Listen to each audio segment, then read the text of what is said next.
I think we need to start over. I think it needs to get I genuinely do. I think Reddit yeah. needs to be nuked, and I think we need to start over somewhere else. So, not to get into the politics too much, but just letting you guys know this happened. It's pretty funny. Trump posted an AI image of himself as Jesus.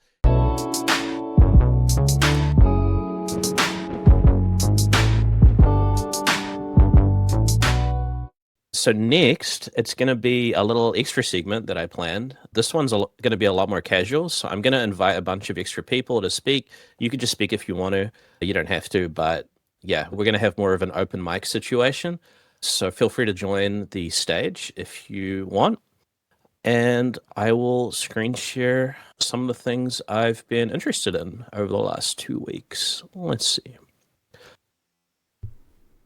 Very interesting. By the way, Sarah, so I don't know if you can see my screen. When you were showing us your music stuff, it just reminded me of these silly memes. But I thought I'd show these. Let me know when you can see my screen. Yeah, it's there. I can see Sarah? it. So this is what DJs actually do when you think they're doing stuff. Oh my god. They're just making sandwiches up there. That's all they do. It's a fake skill.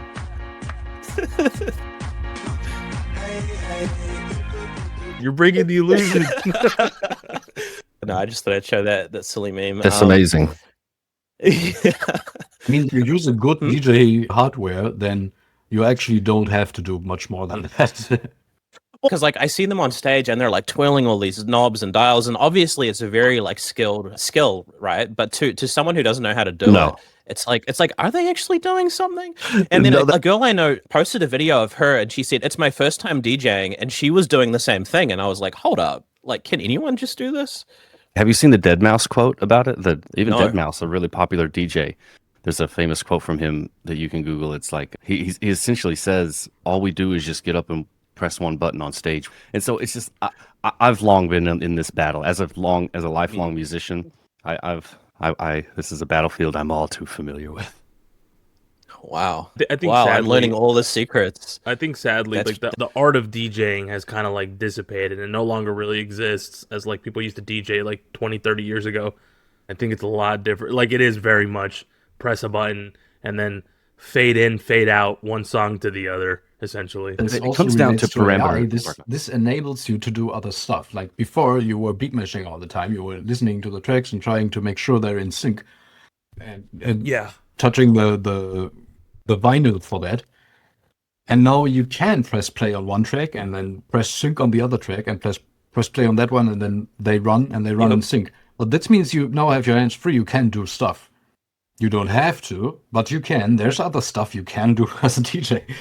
I feel like DJ is one of these cool professions that, like, you know, you grow up as a teenager and you're like, oh, wouldn't that be fun? Like, then you become disillusioned with, or at least I've become a little disillusioned with it. But it's still cool. But I find the more I learn about it, they want to.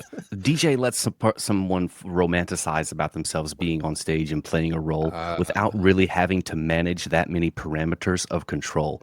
For me, it comes down to parameters of control, and the cellist has so many more parameters of control than the DJ hitting play.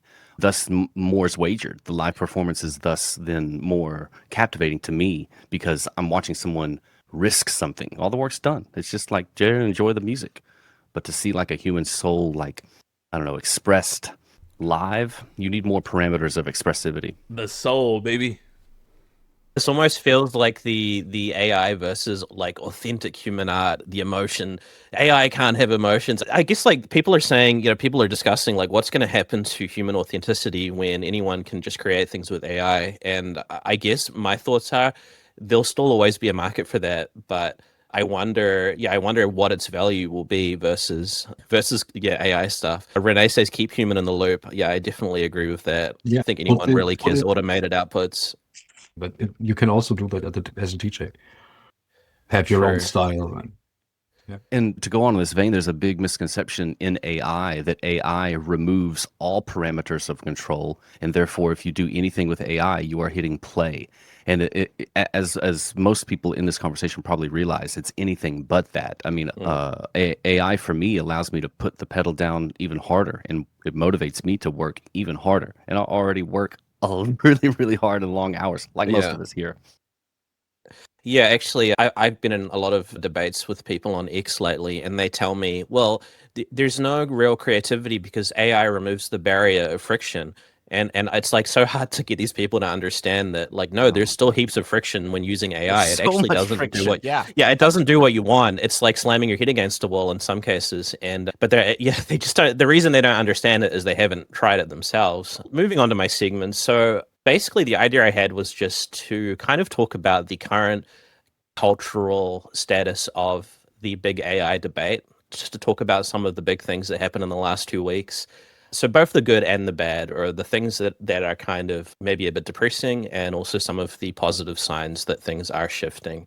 Most people in this call and most people listening to this episode are probably already fairly pro AI. So, and I'm a little biased. I'm pretty pro AI, at least for most regards. But anyway, yeah, we'll just cover a bit of the news. So the Anthropic CEO, for some reason, he keeps going on to interviews and saying that AI is going to replace jobs. It's going to replace white collar workers. And there's kind of this very, this very negative PR being done by some of the top people in these AI companies, which is really bizarre because you would think they would have a bit more sense and they would be trying to make AI look good. But we're trying to sort of figure out, like, are they doing this to just shield their product, to talk up their product? Like, is that the whole point?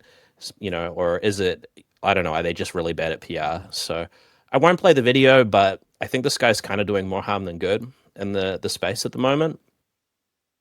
Feel free to chime in, by the way. I'm just going to go through these if you guys have any comments. I think it is good to warn people about this because I will take jobs and it won't slow down. So we have to think about that in general. I think it is reasonable to think about the downsides in a way where not the only ones who can solve them will be the big AI corporations, because they might not do that.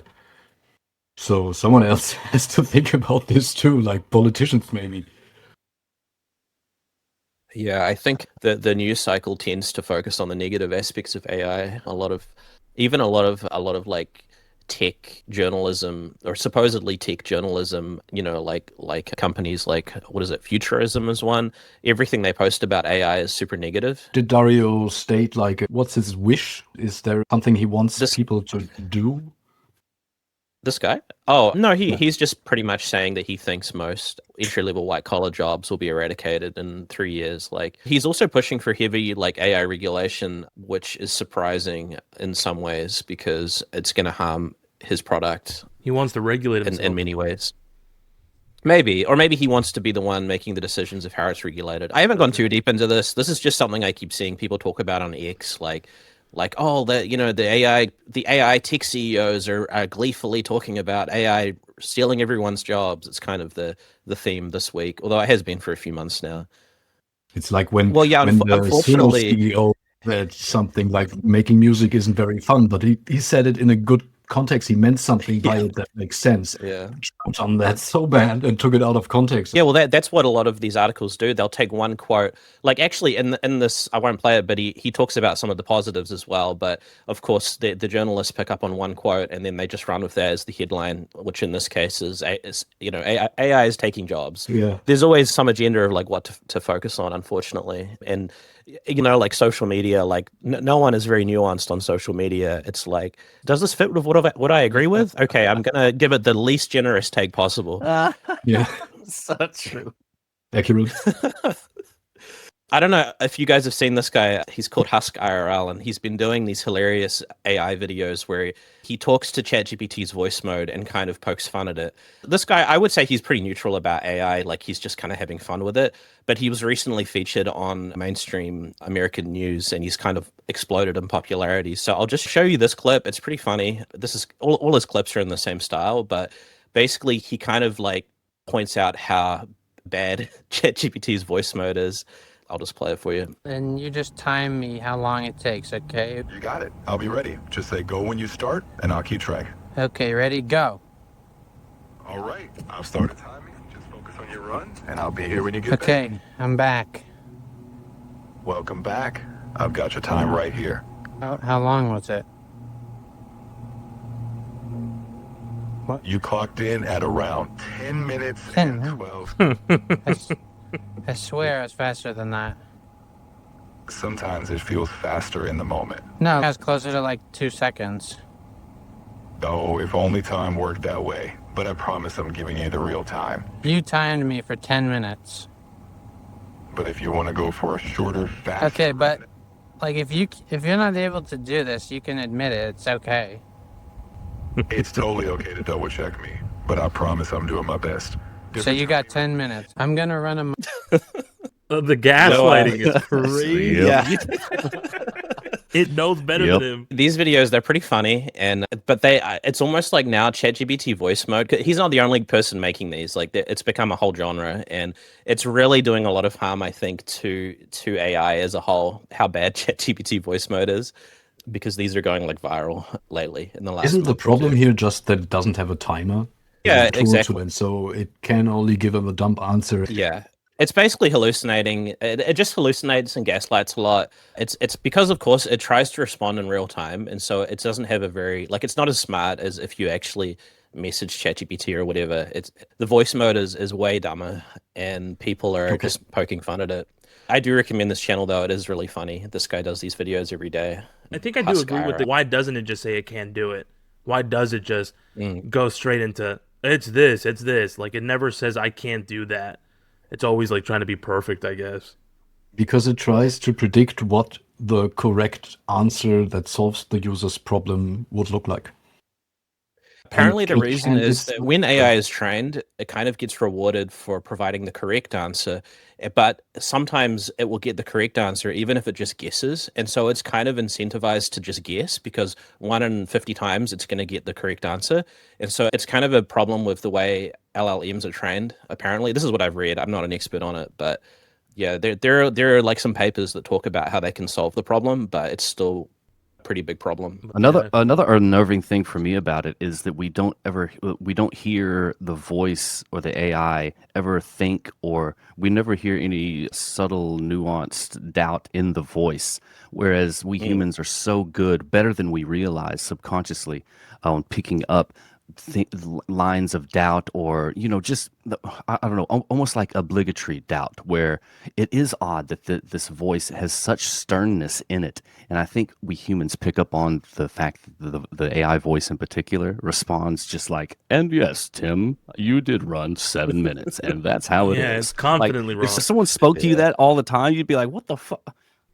Maybe I am the problem. I am stupid.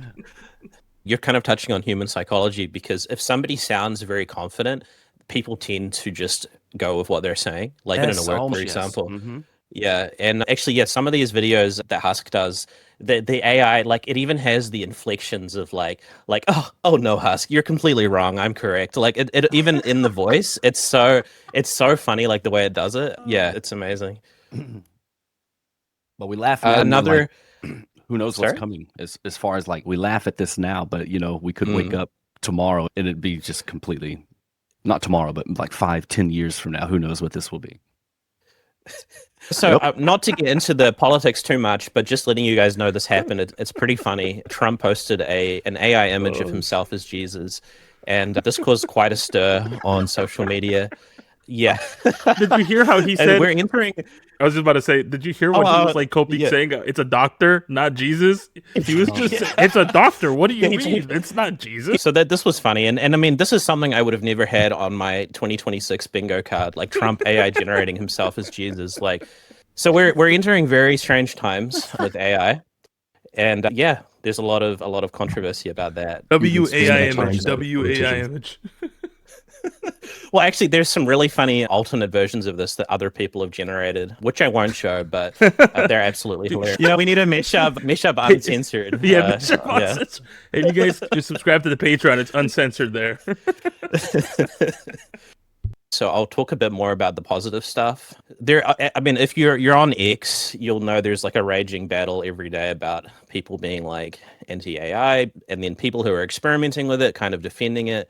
They've noticed AI is winning. Major brands and studios quietly integrate AI into real commercial campaigns. There's record-breaking sales, putting AI work in galleries. Yeah, just kind of a few good things happening. And I mentioned as well, I posted this here, but The Blender donut guy, Andrew Price, I don't know if anyone here knows of his YouTube channel, but he got famous years ago for creating a whole lot of Blender tutorials. And for a long time, anyone who was new to Blender would be told, like, go do the Blender donut tutorial. So a lot of people who their first introduction to Blender was this guy's tutorials. And he's a YouTuber.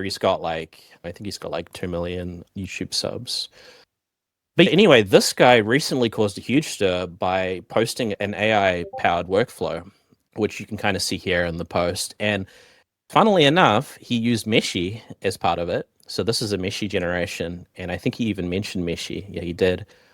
And this really set people off on X. The comments are really mean. Ad placement. Yeah. Why did you teach us Yeah. the donut in the first place? So because his channel is like, here's how to use Blender, and then now it's like, guys, here's how to use AI. So he's really like caused a stir. For like 2 days, my entire feed was just people complaining about him. And he's kind of doubling down though. He's not really backing down. And I think a lot of people didn't realize he's already been pro AI for quite a long time. Like he did a really good podcast episode about 6 months ago where he talked about it. But for some reason, a lot of his current subscribers didn't realize this. I see this as quite a big win. I think, influencers who use like Blender saying, hey guys, try AI. This is kind of, this is showing like the direction we're heading, right? And I think it's a very good point too, the way he said it, the way he phrased where he says, no, AI won't replace 3D artists, but somebody who does use the AI will. Which is very true. Like that's the kind of like philosophy I feel like people need to start thinking about it right there. No, right. But an artist who uses AI will, because like that's the tool. That's the tool. We're standing in front of the steam engine, and we've got farmers looking at it, and those the farmers that get on are gonna, are gonna advance. They're gonna 10x, 100x, 100x. Next Meshy update to the moon, baby. Yeah. Literally to the moon, as in this case. Although I gotta say, I mean, I don't want to like complain, but he could have done this better. Like this, if you actually read this, I would say it's not really the best representation of how to actually use AI in a workflow. But I mean, at least he's experimenting with it, and at least people are starting to become more open-minded. Yeah, his examples are kind of niche. You would need to be deep into Blender. Normies like me need better examples of how to use things like Meshy and AI in general. Dude, he's in Texas. I'll probably go see him and get him on the podcast. If we could get this guy on the podcast, that would be amazing, because he's a really smart guy. Like he was in a podcast I watched like 6 months ago, and it was fascinating. Like he had a lot of really cool, like interesting takes. He's kind of just talking about like, the idea that professional artists will be able to resist AI workflows forever on someone else's dime is quite frankly foolish. And yeah, if you look at the comments on this, like people kind of see where he's coming from. Yeah, like the cost, it's so like different, right? Like, I mean, you guys already know like how much faster it is to just use AI than to try and hire an artist or pay someone on Fiverr or whatever else the alternative is. Mm-hmm. Yeah. He's actually answered. I was about to say, I like how he's responding to a bunch of comments. Like, this might be very good for something like Meshy or just AI in general. You get the Twitter backlash, but I don't know how many people are actually like, they backlash, they rage on Twitter, but then they like, close down Twitter and then secretly use the tool, and they're like, oh, 100%. 100%. Let me just dabble. And then they get back on Twitter like, AI sucks. They're going to be like, oh, I wonder. Yeah. Well, there was an example I saw on X where somebody posted an anti-AI message and then got a whole lot of likes because, they're like AI bad. And then directly below it, they posted their human-created artwork, and they were like, if you want to support a human artist, here's my those are so cringe. And it really is just rage. It's like engagement farming, and there's always an agenda behind it. So yeah, like I think when you kind of look at the motives that a lot of these accounts have for just hating on AI, like it's actually how they've built their entire following. And so they're getting paid essentially to post, the same thing every day. Especially on X. Unfortunately. Especially on X. But isn't that the same for the other side? I would say that the people who are pro AI, their accounts kind of aren't really big enough yet to be able to monetize them effectively. Oh, well, Ours wouldn't exist without AI, and they have like 1 million subscribers now. Yeah, well, and at least on they're X, all hyping it up. Yeah. And no, there's Grifters, definitely there's grifters on both sides, but at least on X, a lot of the accounts that are defending AI, they're not that big compared to the ones hating on it. But I mean, that will Also, change, I it's assume. probably nicer to get paid to be positive still Yeah, maybe. than getting paid Um, to make a thing look bad. Yeah, so this is a really cool like little AI history video I found. They're basically using AI video to create like a very high quality history series, and I thought like people are responding really well to this, saying, "Hey, this is how AI should be used." And they still narrated it. Like this person says here, "I'm glad it was still narrated by a human," but we're starting to see people's attitudes shift for AI assisted workflows like this. And this video has like almost 200K views and 10K likes. So yeah, we're definitely starting to see AI content be better received, which is a positive sign in my opinion. I agree. There's this really cool channel that I follow called the Y Files, and they've recently started to integrate like AI videos exactly like that. But yeah, I would assume that it's just like one of those things where it's just like the workflow is just it just makes sense, and they're gonna just keep continuing to do it because it still looks good, and of course it's still like narrated by humans and things like that. No, for sure. Philip just says, imagine how many videos they had to stack together and how much it would cost on Meshy. So yeah, Seed Dance 2 just came out on Meshy, just for anyone wondering. And it is quite expensive. It costs a lot of credits, but the results are really good. And so if you haven't tried that yet, definitely give it a try. Deal going on right now. if you watch this video, like as it comes out, go buy the what is it, the year subscription on the discount. It's the biggest discount I think we've had in like 3 years for the Meshy anniversary. So yeah, not to shill that, but I would grab it while it's there. All the way out. I just thought I'd end on that. This is kind of an AI artwork, just making fun of AI haters, and yeah, I thought I'd just finish on that because it's a little bit controversial. But Return to monkey. yeah. I think it's funny how quick people can make memes with AI. Like this probably took them like 10 minutes. Great. Like this looks fantastic. You think? That is exactly what I assume. Do you know how memes used to look like? I like the old ones better. I think it's a bit soulless. Oh, okay. Well, yeah, there's probably kick him out. Kick him out. I'm kidding. The best memes, they can communicate an idea without having a wall of text, and this is a bit wordy in my opinion. But yeah, I find it funny. I find it amusing still. Yeah. Tip me on Ko-Fi. This is so great. Like this is literally who they are. These are the people. Like these are the people that are like. And some of them. I don't want to be too mean to them, but yeah, it's some. It's the people, sure. Especially when you go to like these conventions and there's like artist alleys, and these people will literally shit on the people who do AI stuff, and they'll be like, "We don't support AI. Kick them out." It's kind of like segregation almost, Like that's how it feels. That's crazy. I didn't know that. There's definitely like AI segregation on Reddit, something I've noticed. Most subreddits just don't allow AI, and it's a pity because they made that decision about a year ago when AI was really bad in terms of quality, and now that it's actually becoming quite good and people are building good things with it, they can't share it on Reddit, which is a pity. I think it does need to get like nuked. I think we need to start over. I genuinely do. I think Reddit needs to be nuked, and I think we need to start over somewhere else. I think there needs to be more competition. The clip farm. I'm rage baiting. Actually, everyone. Yeah, before we end this, what are your hottest takes? What are your hottest clip farmable takes? Oh we need something. What do you guys think?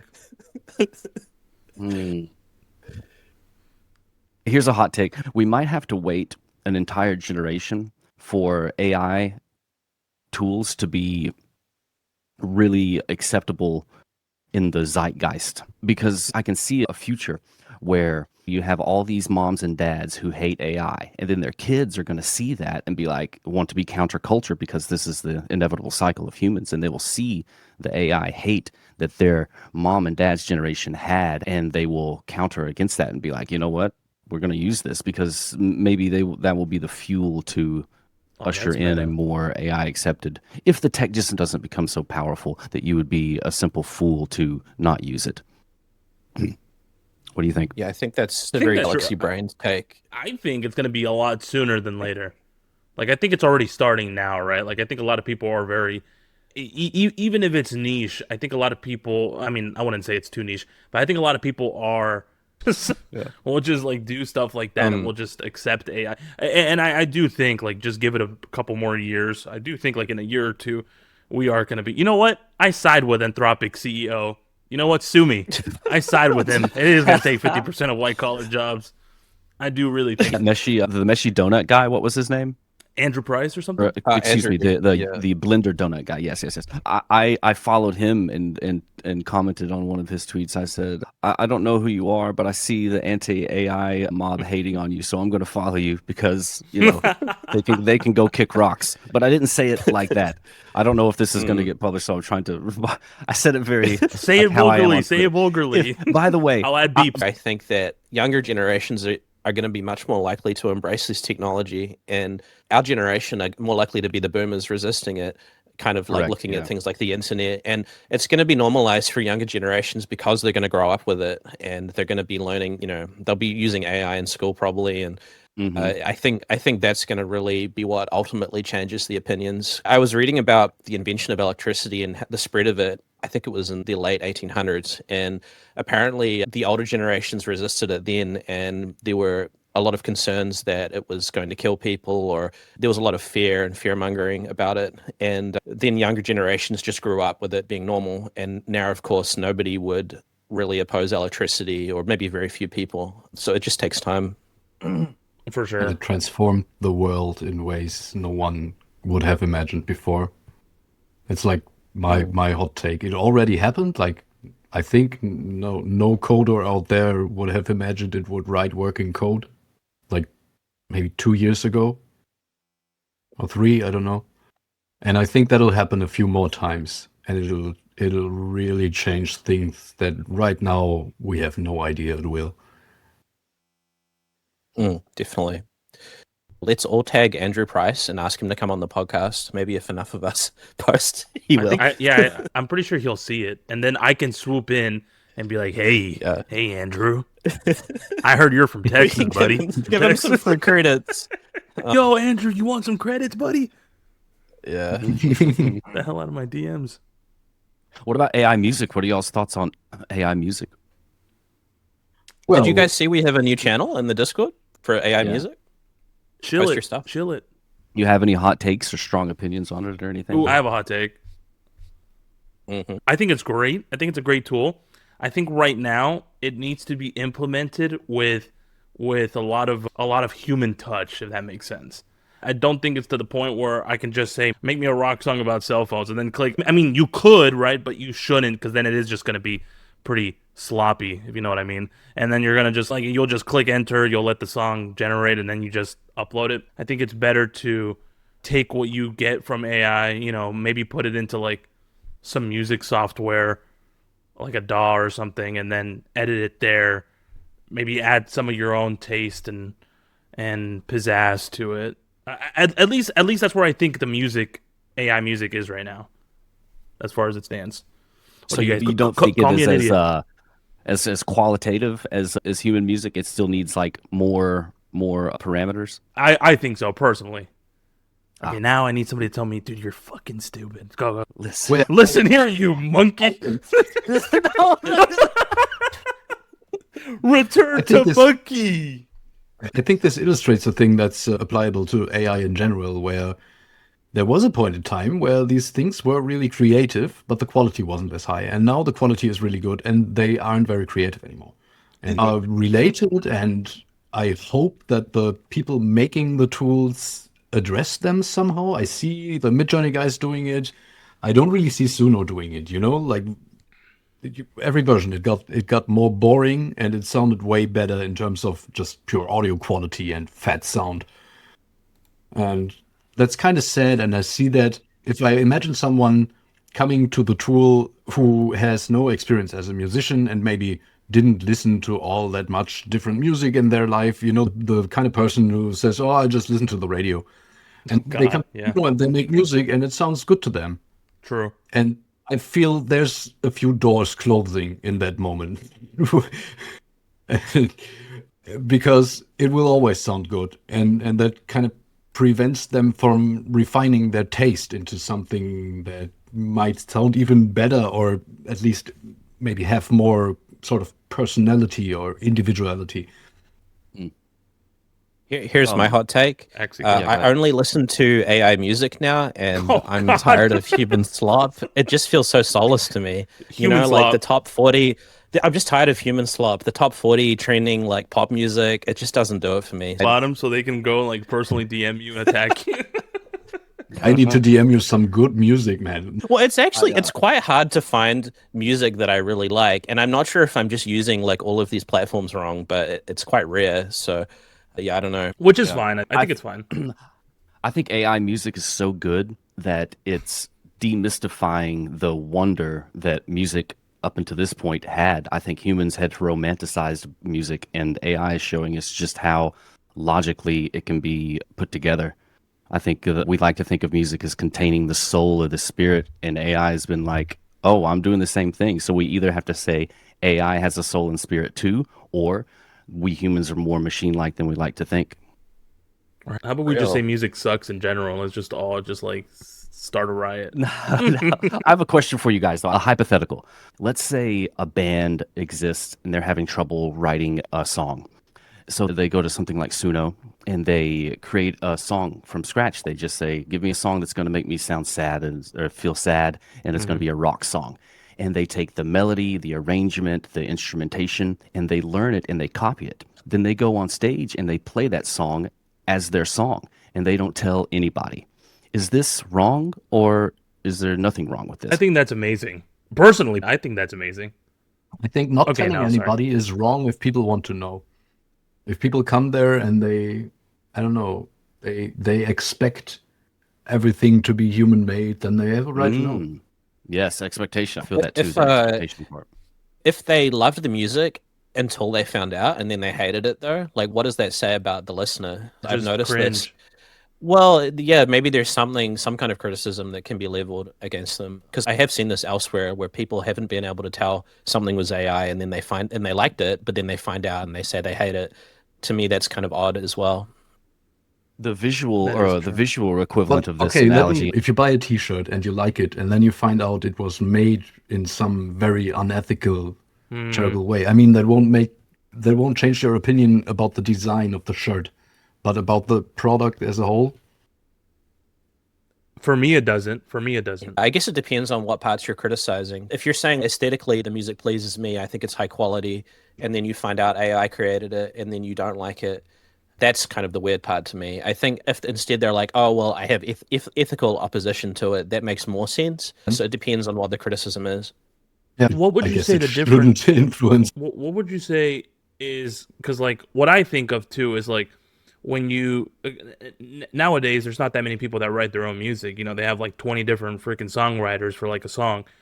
Does that change the fact of like the performer that's singing it, and you think that the performer wrote the song, and then you find out when you look at the credits, you find out freaking 5 different men wrote a woman song? Like, does that change the message? Yes, great point. Yeah. Great point. Absolutely. Absolute difference. If I see a singer and I feel like I fall in love with the person for their way to sing, and then I found out someone else wrote the lyrics, that I feel betrayed. Would you stop listening to them? No, but the next time it would feel different. Okay. It might not be a bad thing even. I might still like them or whatever, but it's definitely different. In my original I feel like they hypothetical, tell me something about their soul, you know? And then yes, there's a level of deceit. You said betrayal, another word for it. Yes, it's great. It's a great word for it. In my original hypothetical, in my own opinion, there's a bit of deceit because the audience comes built upon the presupposition that up until this point in history, every song you see written was at least written by a human, because AI music is unprecedented. So if you are a band that goes to an AI music gen and gets a song and then performs it live, learns it, let's say you're really good at the piano and somebody else is the guitar, and y'all are really good musicians, but you take the melody, the lyrics and everything, and then you perform it, and then you sell it to your audience as if you, under the presupposition that you wrote it. This is deceitful to me. Yeah, I do not like I agree. Sorry, I'm laughing. It's just the comment. I'm laughing at the chat. When your Roblox girlfriend is actually a man. Oh, the rats! feelings are real. I thought Stacy. I thought Stacy was a girl. Damn it! Yeah. I think I definitely would agree. When somebody's selling art as a product, they need to be really honest about how it was made and exactly, like for things like that. If I may tack on to that, the visual equivalent of this is, and there have already been examples, as in the original hypothetical and what I'm about to say, is artists tracing over AI generated images. They will put their human, they will inevitably make their human errors as they trace, and it will come out looking way more, and they will sell it. A lot of like artists have been doing that. They've been caught doing that, where they've AI generated images or they've used AI art and they've just traced over it and sold it as a commission. If we take a step back before the AI boom, there was so much auto correction and automation in things like Photoshop and just name a software where it made things easier, because the whole point of the people that were making software up to that point is to make the process easier. How can we automate? And people that are not in the art realm do not realize how easy it is to paint in Photoshop compared to somebody painting like Bob Ross style. That shit is so much more. There's so much more at risk. The people that are very anti-AI should have been anti-automation in Photoshop long before the AI boom. But not the huge outrage I think we see now with AI. No. But there was opposition to that, to digital art and also to CGI when it started being used in movies. And I think the only reason it wasn't at the levels we see with AI was that social media wasn't as big a thing when those were the trending, topics. I do remember the CGI stuff. Oh my god, people hated it. Now it's like normal. Yeah, it was so bad. Early CGI looked so bad, and people were like, "Well, this is slop." But now it looks great, of course. We could have gotten fire like 20,000 years earlier, but the first few guys who invented it just got clubbed to death, and everyone else ignored it.